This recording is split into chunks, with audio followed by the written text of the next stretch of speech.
தேனி மாவட்டம் போடிநாயக்கனூர் ஸ்ரீனிவாச பெருமாள் திருக்கோவில் அருகே உள்ள கொட்டக்குடி ஆற்றில் அழகர் தங்கப்பட்டு உடுத்தி இறங்கிய நிகழ்வு வெகு விமரிசையாக நடைபெற்றது. இதுகுறித்து எமது செய்தியாளர் அருண் பிரசாத் வழங்கும் கூடுதல் தகவல்களை இப்போது கேட்கலாம். அருண் பிரகாஷ், தேனி மாவட்டம் போடிநாயக்கனூரில் நடைபெற்ற திருவிழா குறித்தான விவரங்களை பதிவு செய்யுங்க. சித்ரா பௌர்ணமியை முன்னிட்டு பார்த்தோம்னா தங்க நிற பட்டுடுத்தி கொட்டகுடி ஆற்றில் இறங்கி பக்தர்களுக்கு கள்ளழகர் அருள்பாலித்தார். தேனி மாவட்டம் போடிநாயக்கனூரின் நகரின் மையப்பகுதியில் பார்த்தோம்னா அருள்மிகு ஸ்ரீனிவாச பெருமாள் திருக்கோவில் அமைந்துள்ளது. சுமார் 200 ஆண்டுகள் பழமை வாய்ந்த இத்திருக்கோவில்கள் ஜமீன்தார்களால் உருவாக்கப்பட்டு தற்பொழுது பார்த்தோம்னா இந்து அறநிலையத்துறை மூலம் நிர்வகிக்கப்பட்டு வருகிறது.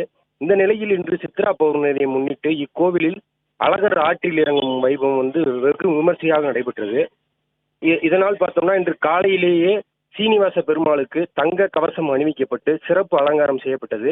பின்பு உற்சவமூர்த்தி கள்ளழகர் திருக்கோலத்தில் தங்க நிற வர்ணம் பூசப்பட்ட குதிரையில் கோவிலிலிருந்து சுமார் 2 கிலோமீட்டர் தூரம் தொலைவில் உள்ள கொட்டகுடி ஆற்றில் தங்க நிற பட்டுடுத்தி இறங்கினார்.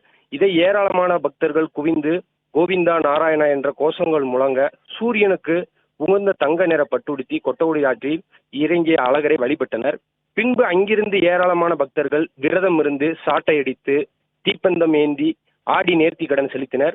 மேலும் போடிநாயக்கனூர் மற்றும் சுற்றுப்புற பகுதிகளில் போதிய மழையின்மை காரணமாக ஆற்றில் முற்றிலுமாக நீர் வறண்ட நிலையில் ஆற்றில் அழகர் இறங்கிய நிலையில் பார்த்தோம்னா பொதுமக்கள் நன்கு மழை பெய்ய வேண்டும், விவசாயம் செழிக்க வேண்டும் என்று மனதார வேண்டினர்.